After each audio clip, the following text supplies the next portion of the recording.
I'm leaving the kids with you, Margaret. You don't do anything anymore, so it's perfect. That was the moment something in me cracked, or maybe, finally woke up. The phone trembled in my hand as Tiffany's voice buzzed in my ear, sharp and entitled. I didn't argue. I smiled. Of course, dear, I said sweetly, though inside, I was already planning her lesson. One she'd never forget. When she came back from her trip 2 weeks later, her 3 children hid behind me, their little faces pale and frightened, not of me, but of what they'd seen. The silence between us was heavier than the years of her insults. But to understand that moment, you need to know what led to it.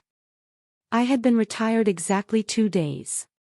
After 40 years teaching elementary school in Cincinnati, I finally had mornings of peace, coffee steaming, sunlight pouring over the travel brochures scattered across my table. Yosemite, the Pacific Coast, a train ride through the Rockies. Freedom. For the first time since I was 22, I could finally live for myself. Then Tiffany called. Margaret, I have an incredible opportunity in Miami, a marketing conference that's going to change our lives, she said, her tone rehearsed, dripping with fake enthusiasm. I knew the type. Another pyramid scheme that would drain Ethan's paycheck. The kids can't miss school, she went on. So, you'll watch them. Don't pretend you're busy. My jaw clenched. Tiffany, I have plans. She laughed, that grating laugh that could peel paint. What plans can a retired old lady have? Knitting. Daytime TV. She didn't even pause for breath. I'll drop them off at 7. And please, no junk food like last time. Last time. As if I were some overused babysitter instead of their grandmother. The last time I'd seen my grandchildren was 6 months earlier, for exactly 2 hours at Christmas. Tiffany had whisked them away before dessert because the other grandparents had reservations at the country club. The important ones. I'm not watching them, I said quietly. Excuse me. You heard me. You're their grandmother. It's your obligation. Ethan agrees. That was a lie. My son barely knew his own schedule, let alone her manipulations. He worked 14 hours a day at the plant just to keep her afloat. If you want to see your grandchildren again, Tiffany hissed, you'll cooperate. I decide who's in their lives. And just like that, the teacher in me, the one who'd tamed wild classrooms and broken up fights, came roaring back. All right, Tiffany, I said calmly. Bring them. She smirked through the phone. Good. And maybe teach them some manners this time. They won't learn much from someone who couldn't even raise her own son right. Click. The dial tone rang in my ears. I stared at my retirement plaque on the wall, 40 years shaping young minds, and now this woman treated me like a piece of worn-out furniture.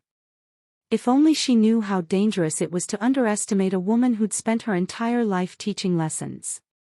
I called Janet, my oldest friend. You still have those recorders from your divorce? I asked. Good. Bring them. And didn't your sister work at Child Protective Services? By the next morning, I had everything I needed. At exactly 7, the doorbell rang. Tiffany stood there, polished and impatient, the children beside her like little statues. Liam's allergic to dust, Sophie won't eat anything green, and no one needs his iPad to sleep, she rattled off. I'll be back in 2 weeks. Don't fill their heads with nonsense. Then, leaning close, she whispered, remember, Margaret, I decide if they ever see you again. She turned on her heel and left.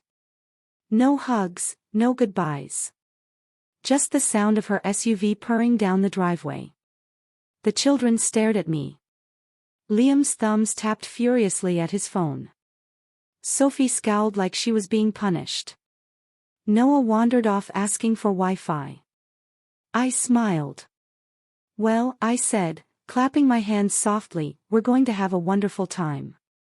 The first day, I turned off the Wi-Fi by accident.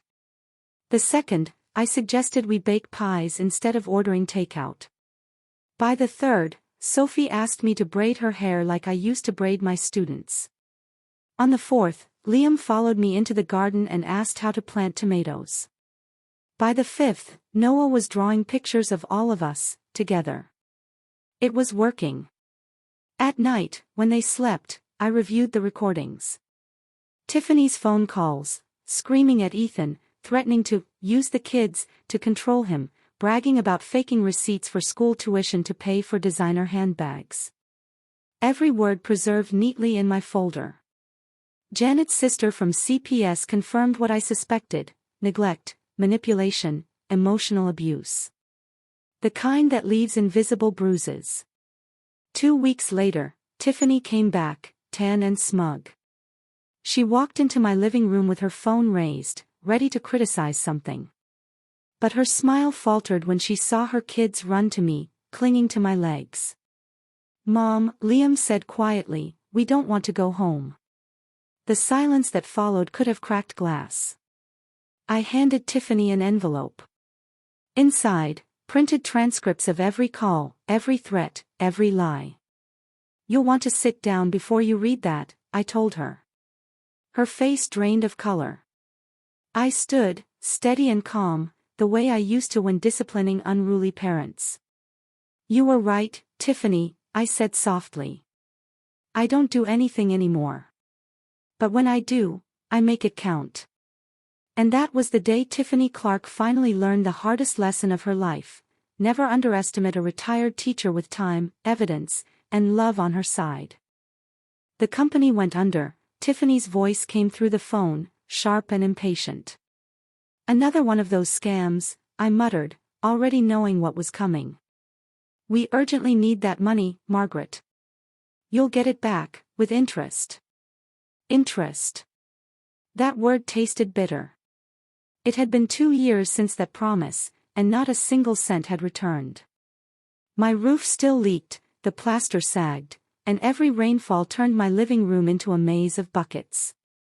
But Tiffany's trip to Cancun last summer, oh, that she could afford.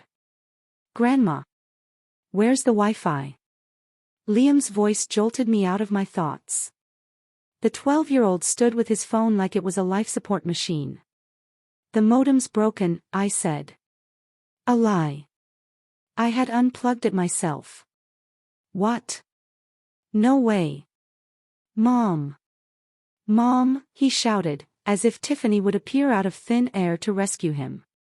"Your mom's gone, Liam," I said evenly. "And yelling won't bring her back, or the Wi-Fi. You're the worst grandma ever. That's why nobody likes you." There it was, Tiffany's poison, word for word, spilling out of her son's mouth. It didn't sting this time. I had expected it. "I'm hungry," Sophie interrupted, crossing her arms. "But I'm not eating your food. Mom says you're a terrible cook, that's why Dad's so skinny." "I wanna watch YouTube," little Noah shouted. At home, I watch YouTube all day. I looked at the three of them, spoiled, entitled, disconnected from reality. Perfect reflections of their mother's chaos. Children who knew every gadget but not a trace of respect. But I'd been a teacher for 35 years. I'd seen worse than this. "You know what?" I said calmly. "Your mother asked me to take care of you, not to entertain you. There's food in the kitchen, water in the tap, and beds upstairs. If you want anything else, you'll have to earn it." "Earn it?" Sophie blinked, incredulous. "We're kids. We don't have to earn anything. In this house, everyone contributes," I said. "That's how I was raised. That's how I raised your father, before your mother decided she knew better." "I'm gonna tell Mom you're mean," Noah threatened. "Go ahead," I said. "And while you're at it, tell her I liked her Facebook photos. The ones from Puerto Vallarta last month. The business trip. Looked like fun." The kids froze. They didn't fully understand, but they sensed something had shifted. Grandma wasn't the pushover they'd imagined. That first night was chaos. Liam slammed his door until the hinges rattled. Sophie cried herself hoarse, demanding her special meals. Noah wet the bed on purpose. They were testing me, trying to break me the way Tiffany had tried for years. At 2 a.m, I heard soft sobs from Sophie's room. Not tantrum tears, real ones. I opened the door quietly. She was clutching a photo, her shoulders shaking. "What's that, honey?" I asked gently. She hid the picture under her pillow. "Nothing. Go away." But I'd already seen it. It was a photo of me holding her as a baby. One of the last times before Tiffany started keeping them from me. "Do you miss your mom?" I asked, sitting beside her. "No," she answered too fast. "Mom's always gone. I mean, she travels a lot. I'm used to it." There it was, the crack in the armor. Tiffany hadn't just abandoned me. She'd abandoned them too. "How often does your mom go on trips?" I asked softly. "Once a month, maybe more." "She says it's work, but," Sophie's voice trailed off. "I'm not supposed to talk about it. Mom says family problems stay in the family. The favorite mantra of every manipulator. Would you like to learn how to make those pecan cookies you used to love?" I asked before leaving. Her eyes flickered with curiosity before she looked down again. "Mom says your kitchen's dirty." "Your mom says a lot of things," I smiled. "Why don't you find out for yourself tomorrow?" The next morning, I was up before dawn. Janet arrived right on time, carrying a shoebox. "Here's what you asked for," she whispered. "Mini recorders, a camera that looks like a smoke detector, and this." She handed me a manila envelope. "Credit reports. Tiffany's drowning in debt, 30,000, all under Ethan's name." My stomach dropped. My poor boy had no idea. "Child Services is stopping by tomorrow at 3, Janet added. "But you'll need proof, Margaret. Real proof."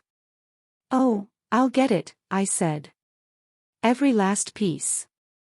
When the children came down, breakfast was ready: pancakes shaped like animals, fruit stars, chocolate milk. Not the junk Tiffany had described. "What's this?" Liam asked suspiciously. "Breakfast," I said. "Eat before it gets cold." He sat down, took a bite, and tried to hide his grin. "It's okay. I've had better," he muttered. But the softness in his voice betrayed him. After breakfast, I laid down the rules. "You want Wi-Fi or TV? You earn it." Liam, dishes. Sophie, make the beds. Noah, pick up your toys. That's child labor. Liam barked. "No," I said. "Child labor is when adults steal children's futures. Like your mom's done to your dad." His head snapped up. "What?" I held up my phone, showing a screenshot of Tiffany's Facebook. Tiffany in a bikini, smiling beside a man who was definitely not my son. #new beginnings #finally free. "That's Uncle Dominic." Noah blurted out. "Mom's friend who stays when dad's at work." Liam's face went white. "Shut up, Noah." I stayed calm. "How often does Uncle Dominic come by?" Sophie's lips trembled. "Sometimes when dad's away. He sleeps in the guest room." "No, Grandma," Noah said innocently. "He sleeps in Mom and Dad's room. And they make funny noises." Liam's chair screeched as he stood up. "Stop it. Mom said we're not supposed to talk about that." "And what else aren't you supposed to talk about?" I asked quietly. Sophie broke. The tears came fast. "Mom says Dad's boring." That Uncle Dominic is more fun. That when we move to Florida, we'll have a pool. That we won't end up poor like Dad, or like you, Grandma. I reached for her. For the first time in years, she didn't pull away. Does Dad know? Liam whispered. No, sweetheart. He doesn't. Are you gonna tell him? I'm going to protect him, and you. And your mom, she'll get exactly what she deserves. That night, after the kids were asleep, I called Ethan. Hey, Mom. How are the kids? Tiffany said you offered to help out. Offered. That woman could twist the truth into a pretzel. They're fine, I said. Can you stop by tomorrow? There's something about the house I need your advice on. Is it urgent? Tiffany said not to disturb her, she's busy with training. It's about the roof. Might be serious. All right. I'll be there after work. I hung up and looked at the calendar. 12 days until Tiffany came back. 12 days to dismantle 10 years of deceit. The third day began with an explosion, literally. Noah had found the fireworks I kept for the 4th of July and decided to test one indoors. Grandma, the house is on fire. Sophie screamed.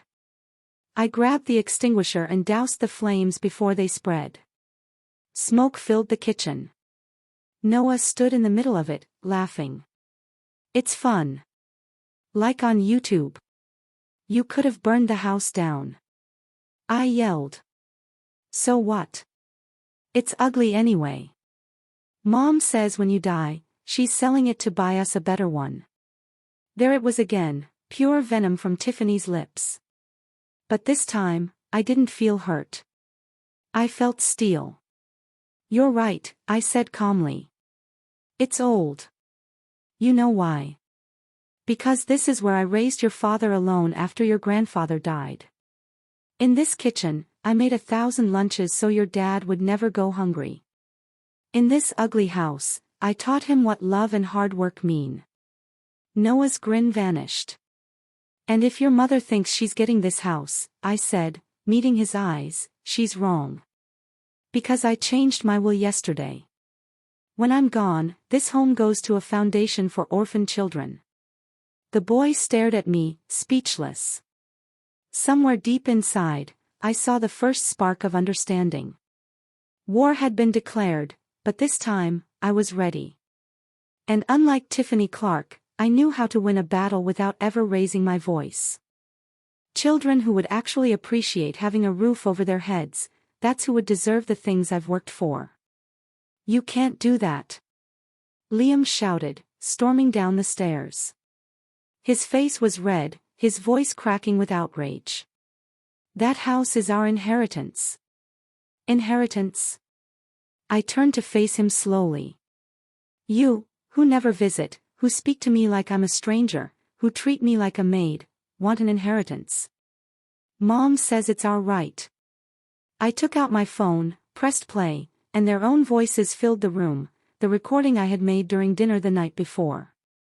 Dad is boring. Uncle Dominic is more fun. We're not going to be poor like Dad anymore. The color drained from their faces. You recorded us. Sophie's voice was barely a whisper. I recorded everything, sweetheart, I said calmly. Every word. Every confession. Because when your mother comes back and tries to twist things, as she always does, I'll have proof. That was when Liam snapped. You're a nosy old witch, he shouted.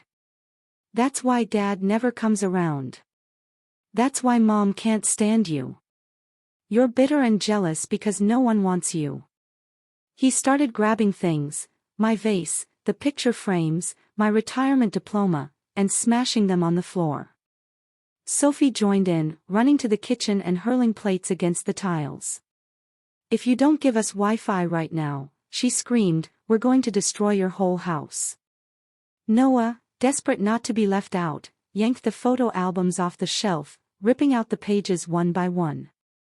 Pictures of my wedding, of Ethan as a baby, of my late parents, pieces of my life flying through the air like shredded memories. I didn't move. I didn't yell. I simply stood there and watched while the hidden camera Janet had installed captured every second.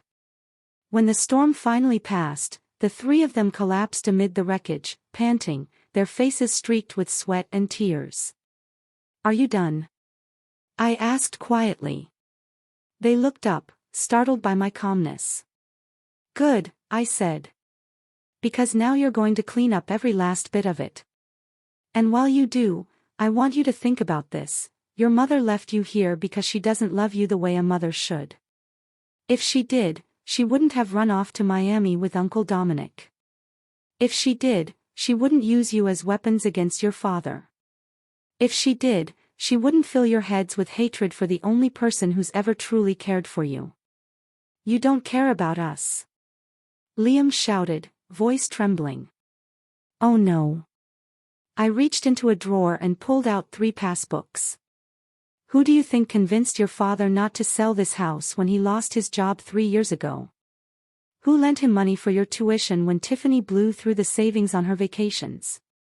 Who's been saving for your future since the day you were born?" I laid them on the table. Liam, $4, $500. Sophie, $3, $800. Noah, $2, $500. Every month, from my $1,500 pension, I've saved $100 for each of you. Since I couldn't see you, I figured I'd help you someday." Liam picked up his passbook with shaking hands. $4, $500, for me. "It was for you," I said coldly. "Not anymore. Tomorrow, I'm closing those accounts. I'll give that money to children who actually understand gratitude." Sophie's lip quivered. "Grandma, we didn't know." "You didn't want to know," I said. "It's easier to believe your mother's lies than to think for yourselves." The doorbell rang. I opened it to find Diane, Janet's sister, from Child Protective Services. "Good morning, Mrs. Hayes," she said. "We received a call about possible child neglect." "Come in," I told her. "You'll want to see this." Her eyes widened as she stepped into the chaos: broken glass, torn photos, overturned furniture. "Did the children do this?" she asked gently. "Mom says this is how we express ourselves," Noah mumbled. "Your mom encourages you to destroy other people's things?" Diane asked. "Mom says Grandma's old and doesn't matter," Sophie added. Diane's pen flew across her notepad. "And where is your mother now?" "In Miami." "On a work trip," Liam answered automatically. "Work trip?" I showed her Tiffany's Facebook post, a new photo of her and Dominic, champagne glasses raised on a yacht. "She seems very busy," I said dryly. Diane scrolled through the pictures, the bank statements, the printed messages between Tiffany and Dominic. Her expression darkened with each page. "I'll need to speak with each of the children privately," she said. While she did, I quietly gathered the shattered remains of my photographs. Each fragment was a scar from the past, but it no longer hurt. Because now, I wasn't losing my family. I was fighting to save it. When Diane finished her interviews, she joined me in the kitchen. "Mrs. Hayes," she said softly, "these children are suffering from severe emotional neglect. There's clear psychological manipulation. The oldest is showing depressive symptoms. The girl's dealing with anxiety. And the youngest, he's mimicking the chaos he sees at home. What can I do?" I asked. "Document everything. When their father arrives, I'll speak with him. And when the mother returns," she sighed, "we'll open a full investigation." After she left, I found the kids sitting quietly on the stairs, their faces pale. "Are they going to take us away from Dad?" Noah whispered. "No, sweetheart," I said, sitting beside them. "No one's taking you from your father. But things will change. Change hurts. But sometimes, it's the only way to heal." Liam avoided my eyes. Grandma, about Uncle Dominic. Dad's going to die if he finds out. No, Liam, I said gently. Your father's stronger than you think. And he deserves the truth. We all do. That afternoon, they helped clean up, this time without shouting. I overheard Sophie whisper, "What if Grandma's right? What if Mom really doesn't love us?" "Shut up," Liam muttered, but his voice lacked conviction. The cracks in Tiffany's illusion were finally showing. That night, after dinner, Noah brought me a torn photograph, the one of Ethan at his college graduation. He had taped it back together, his small hands covered in glue. "I'm sorry, Grandma. I tried to fix it." I hugged him. "We can fix a lot of things, Noah. But first, we have to admit they're broken." At 7:15, Ethan arrived, still in his oil-stained work uniform, exhaustion etched across his face. "Hey, Mom," he said. "Where are the kids?" "In the dining room doing homework," I replied. "Sit down, Ethan. We need to talk." "Is it the roof leak?" "No, son. It's the leak in your marriage." He froze. "What are you talking about?" I placed a folder in front of him, printouts of Tiffany's messages, credit card statements, photos of her and Dominic. Ethan flipped through the pages, and with each one, his face turned grayer. This can't be real." "It's real," I said. "She's been using your name to open accounts, maxing out credit cards, draining you dry. And your kids have seen more than they should." He dropped the papers, his hands shaking. "I'm such a fool." "No. You're a man who trusted the wrong person. But now you have to be strong, for them." "Dad?" Liam's voice came from the doorway. He'd heard everything. Behind him stood Sophie and Noah, huddled together. "Come here," Ethan said, his voice breaking. They hesitated, then ran into his arms. For the first time in years, my son held his children tight. They cried together, and I quietly brewed coffee, letting them have that moment. That night, after Ethan tucked them in, we sat together at the table. "Mom," he said, "I don't know how to thank you." "Don't thank me. Just fight for them." And he did. The next few days were a blur of healing. Ethan took time off work. We created routines, morning schedules, chores, meals together. Respect, responsibility, consequences. Real structure. At first, the kids resisted. Liam grumbled, Sophie sulked, Noah pouted.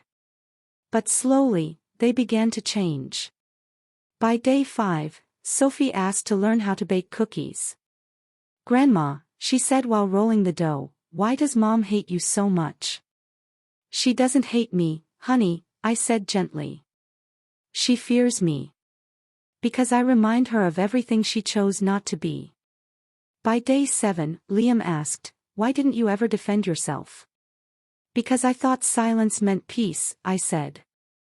But silence in the face of cruelty isn't peace. It's surrender.